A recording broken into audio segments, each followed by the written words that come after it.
So here we are along the continuum of renewing a fruit tree. Again, a fruit tree that, while not biologically compromised with disease or pests, just flat out did not grow well, did not fill the space allotted for it. So we moved into rescaffolding it. And that was done with a series of taking the primary branches and cutting them back to a stub. You see this here, you see this here, 5 or 6 similar cuts around the tree. The theory is that when you cut a branch back a lot, just to a short stub, 2, 3, 4 inches, something like that, the trauma wound response, as it were, is to differentiate cells that are shoot cells that regrow the branch. There may be 1, 2, or 6 or 7. You want to limit yourself to allowing 1 or 2 to grow from each stub to rescaffold the tree.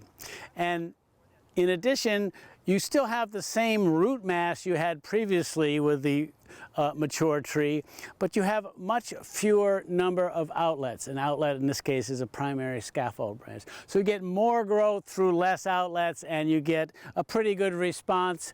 And usually in 2 to 3 years you can rescaffold the tree. In this instance we want a nice 8-foot, maybe 10-foot tree laden with fruit. So we're along the transect, as I said. We did a heavy set of pruning cuts last winter. This summer we came and cleaned the tree up a little bit. There were many responses. We just kept a half a dozen or so.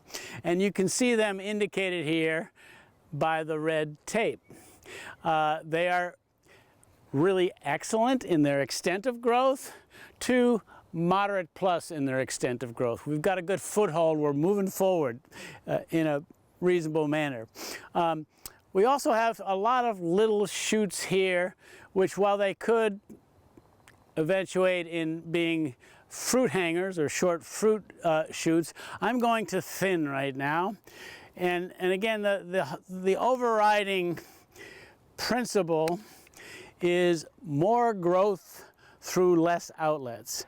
And short shoots that will eventuate in a year or two in fruit production are, well, being a little greedy. Again, it really suits our purpose to really extend the primary branches here. So I've done a little bit of cleanup here. I'm tempted to leave these. They're harmless, and again, this is my classic example of when you cut something back and you get a short shoot, it very quickly develops a fruit bud and becomes a fruit hanger. So some of this is just visual, but some of it is physiological and functional as well. Okay, so let's recount where we're at, what the response was. Let's look at the number of shoots that we've regenerated on this tree. 1, 2, 3 big time I might add, 4, 5, 6, and 7. They're good in number, pretty good to excellent in length. There are some issues. Speaking of issues, we have an issuance, as it were, here of 2 shoots from 1 stub. And again, based on the principle, more growth through fewer outlets, I'm going to thin the flatter and weaker of these 2 to put the energy up here. So this is a keeper. This is definitely a keeper. These 2 are keepers. The issue is they're one over another. They'll shade each other. Shortly we'll train them. We'll just move them out like this so they're separated. And the same thing here. I like, but a branch over a branch, so we need to move this over here a tick. And we'll do that with a tie down, a stake driven into the ground and a string, and just get it to grow here. Once this is fixed in position, within a few short months during the growing season, it should fix in place and we're good to go. So let's now address the pruning that we're going to do on these branches. I like the growth in general. I love the growth here. Let's take the larger number of branches and I'm going to cut them back a little more than half their length here to an outward facing bud. In this case, because I have more space to fill in this direction, I'm going to pick a lateral bud to cut to here. And here I'll cut to an outward facing bud. And a couple more over here. And these are all of similar ilk. They grew well. And I can, again, separate these two by simply cutting two opposing buds here. I will also train it. Now this is the most marvelous of all the branches, and maybe arguably too vigorous, certainly too vigorous in comparison to the others, so I need to slow it down, and yet I still want to stimulate it. So I'm just going to tip prune it up here a little bit, and in the next phase I will train this out and down. I'll slip a spreader in here like this to get it to be more at the height of the other branches, and then I'll just keep an eye on it. Maybe I'll move it a little lower. Upright growth is vigorous, flat growth is fruitful. We want this to slow down and start fruiting. We want these to continue to grow vegetatively for another year or two, and then we'll have them move into their fruiting phase.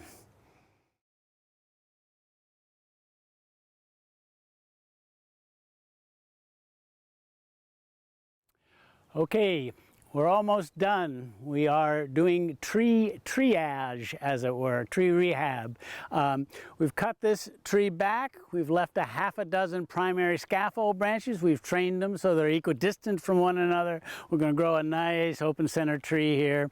In fact, we did this last year. We grew these limbs this season. It's now, they've been pruned back as a delayed dormant pruning, about half of what they grew last year. And I want to support that with TLC. I want to make sure we get good growth. So what I've done here is I've taken a couple wheelbarrows of compost and spread it in a circle, you know, maybe a quarter-inch thick. And then in most of this circle, I've sprinkled a concentrated organic fertilizer, and I've left this open for demonstrating, so I'll just do a little bit here. And I'm putting about 3, maybe 4 pounds of this fertilizer on this tree, as well as a couple wheelbarrows of compost. And I think it's warranted in terms of supporting the growth I intend to get here. I've got high hopes, but I want to ensure that we meet our growth goals here. So the cap off, and also I'm leaving both the compost and the fertilizer on the surface. You could turn it in slightly, but this is another route you can go, and with irrigation the nutrients will dissolve from the fertilizer and leach down into the surface roots of the apple tree. Apples are, they have a deep tap root, but most of their feeding roots are in the top 1.5 foot of the soil. They're very fibrous and very efficient. That is to say, to it, if you put stuff there, they will scavenge for it and get it and grow. So cleared any vegetation, applied compost evenly, applied fertilizer. Again, this is an organic certified fertilizer. The product in use here is Sustain, which is 8% nitrogen. I'm not so concerned about the other nutrients. It's about the nitrogen to regrow the tree. Anything with 5% or more nitrogen is a good support fertilizer for fruit trees.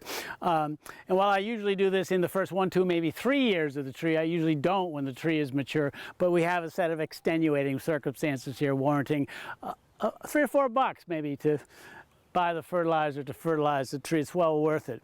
And then the last thing is you see over here is I've spread wood chips. I'm a big fan of wood chips, and there's a lot of supporting literature. They cap off the soil, protect the surface soil, and really retard moisture loss from evaporation. And they break down quicker than you would think. This is pure carbon. If you were to look at a carbon-nitrogen ratio, something like straw or leaves would be 40 to 50 to 1. Wood chips are 400 to 500 to 1. They're just basically wood. Carbon, and yet they break down in maybe a year and a half, 2, and they deliver the nutrients that were in the tree into the soil, and they have a phenomenal positive, I'm going to say synergistic effect on soil biology. When you've been using wood chips in a tree situation, an orchard, for a number of years, the soil structure, the soil biology gets way ramped up. It's a beautiful thing like that. So I've spread it evenly here, and then I'll in a minute come and spread some more. And then I will jump in here. It's the middle of March. We haven't had any significant rain. We had actually 0.1 inch of rain on January 6th, so the soil is very dry. And when you apply a fertilizer, particularly a dry fertilizer, water activates that. So you water, so I'll come and give this a very thorough sprinkler watering, get it off and running. The water helps to dissolve the nutrients that are both in the fertilizer and the compost. They're leached into the soil and then taken up, scavenged as it were, by the roots. So compost and fertilizer. And let me just say a little bit about compost before I spread these wood chips, which is, it's kind of a double-barreled tool for growing. It has nutrients, no doubt, but particularly with nitrogen, it's not particularly high in nitrogen. The DIY homebrew compost that we make ourselves out of plant residues and animal manures, generally by analysis tests at about 0.5 to 0.75% nitrogen. Not very high, say, compared to the 8% sustain I was referring to. But it's there, and it has a whole host of other nutrients depending on what the nutrients were from the material that you made the compost out of. But here's the old quip about compost. The good thing about compost is it's slow acting, so the nutrients can slowly be released and utilized by the plant. The bad thing about compost is that it's slow acting. When you need something now, it's not going to happen. So compost is more for the long term, and that's good. The fertilizer is more for the immediate here. So compost, fertilizer, wood chips. Let's add some more wood chips and cap it off.